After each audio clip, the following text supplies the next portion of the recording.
السلام علیکم ورحمۃ اللہ وبرکاتہ۔ میں ناظرہ فاطمہ آپ کے سامنے لے کے آئی ہوں حدیث بخاری شریف کی کتاب الوحی۔ اللہم صلی علی محمد وعلی آل محمد کما صلیت علی ابراہیم وعلی آل ابراہیم انک حمید مجید۔ اللہم بارک محمد وعلی آل محمد کما بارکت علی ابراہیم وعلی آل ابراہیم انک حمید مجید۔ اللهم بارك محمد وعلى آل محمد كما باركت على إبراهيم وعلى آل إبراهيم إنك حميد مجيد۔ بسم الله الرحمن الرحيم۔ حدثنا يحيى بن بكير قال حدثنا الليث عن عقيل عن ابن شهاب عن عروة بن الزبير عن عائشة أم المؤمنين أنها قالت أول ما بدأ به رسول الله صلى الله عليه وسلم من الوحي الرؤيا الصالحة في النوم، فكان لا يرى رؤيا إلا جاءت مثل فلق الصبح ثم حبب إليه الخلاء، وكان يخلو بغار حراء فيتحنث فيه وهو التعبد الليالي ذوات العدد قبل أن ينزع إلى أهله ويتزود لذلك، ثم يرجع إلى خديجة فيتزود لمثلها حتى جاء الحق وهو في غار حراء، فجاءه الملك فقال اقرأ، قال ما أنا بقارئ، قال فأخذني فغطني حتى بلغ مني الجحد، ثم أرسلني فقال اقرأ، قلت ما أنا بقارئ، فأخذني فغطني الثانية حتى بلغ مني الجحد، ثم أرسلني فقال اقرأ، فقلت ما أنا بقارئ، فأخذني فغطني الثالثة، ثم أرسلني فقال اقرأ باسم ربك الذي خلق الإنسان من علق، اقرأ وربك الأكرم۔ 1 2 3 فرجع بها رسول الله صلى الله عليه وسلم يرجف فؤاده، فدخل على خديجة بنت خويلد رضي الله عنها فقال زملوني فزملوه حتى ذهب عنه الروع، فقال لخديجة وأخبرها الخبر لقد خشيت على نفسي، فقالت خديجة كلا والله ما يخزيك الله أبدا، إنك لتصل الرحم وتحمل الكلا وتكسب المعدوم وتقري الضيف وتعين على نوائب الحق، فانطلقت به خديجة حتى أتت به ورقة بن نوفل بن أسد بن عبد العزى بن عم خديجة، وكان امرأ تنصر في الجاهلية، وكان يكتب الكتاب العبرانية، فيكتب من الإنجيل بالعبرانية ما شاء الله أن يكتب، وكان شيخا كبيرا قد عمي، فقالت له خديجة يا ابن عم السمع من ابن أخيك، فقال له ورقته يا ابن أخي ماذا ترى، فأخبره رسول الله صلى الله عليه وسلم خبر ما رأى، فقال له ورقة هذا الناموس الذي نزل الله على موسى صلى الله عليه وسلم، يا ليتني فيها جزعا، ليتني أكون حيا إذ يخرجك قومك، فقال رسول الله صلى الله عليه وسلم ومخرجيهم، قال نعم، لم يأتي رجل قط بمثل ما جئت به ما جئت به إلا عودي وإن يدركني يومك أنصرك نصرا مؤزرا ثم لم ينشب ورقت أن توفي وفتر الوحي۔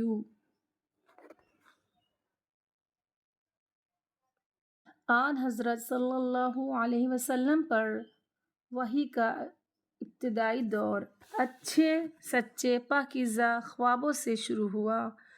آپ خواب میں کچھ دیکھتے، جو کچھ بھی آپ دیکھتے وہ صبح کی روشنی کی طرح صحیح اور سچا ثابت ہوتا۔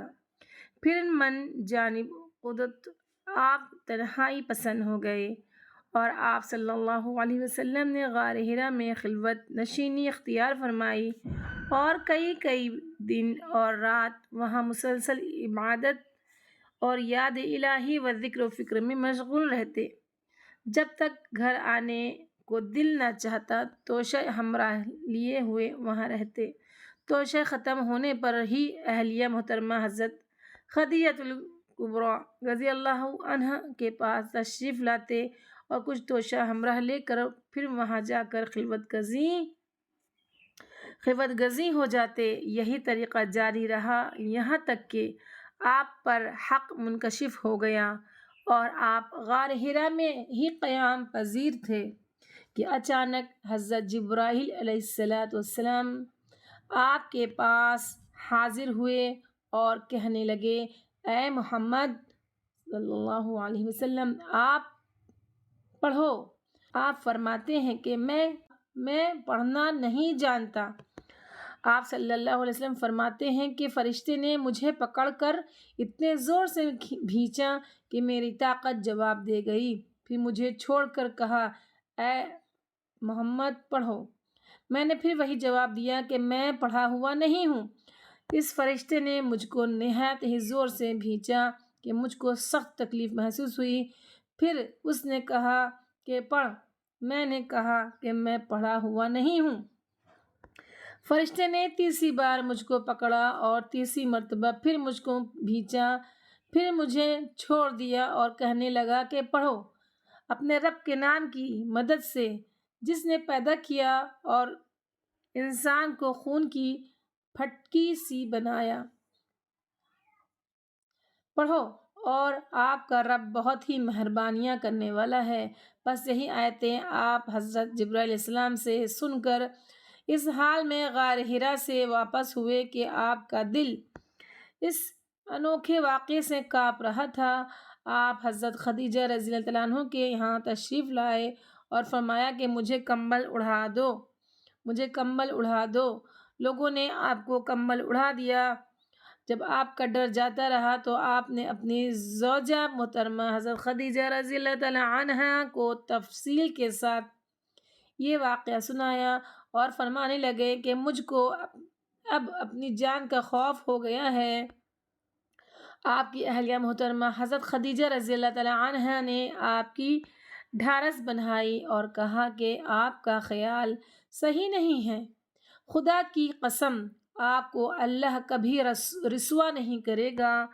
آپ تو اخلاق فاضلہ کے مالک ہیں، آپ تو کنبہ پرور ہیں، بے کسوں کا بوجھ اپنے سر پر رکھ لیتے ہیں، مفلسوں کے ساتھ مفلسوں کے لیے آپ کماتے ہیں، مہمان نوازی میں آپ بے مثال ہیں اور مشکل وقت میں آپ امر حق کا ساتھ دیتے ہیں۔